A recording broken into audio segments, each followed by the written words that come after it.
Steve Hayes back in St. Louis, senior writer, Weekly Standard, Fox News contributor. Steve, good morning to you. Morning, Bill. She used that line at the convention, I believe, in Philly. She used it in debate number 1 at Hofstra last week and again last night. Here's how I scored it. She got under his skin early in debate number 1.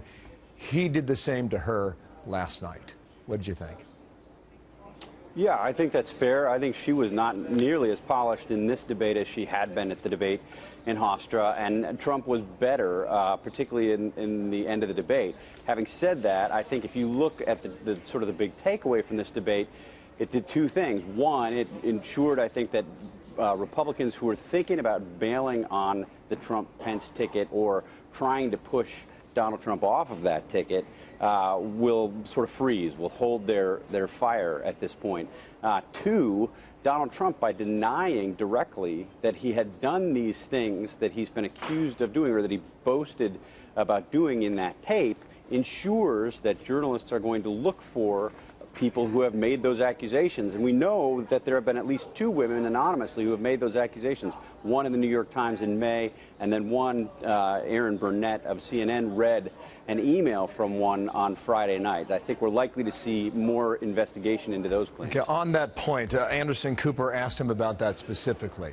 Just want to listen to that clip here. Sure. Are you saying that what you said on that bus 11 years ago, that you did not actually kiss women without consent or grope women without consent? I have great respect for women. Nobody has more respect for women than I do. So for the record, you're saying you never did that? I said things that, frankly, you hear these things I said, and I was embarrassed by it, but I have tremendous respect for women. Have you ever done those things? Women have respect for me, and I will tell you, no, I have not.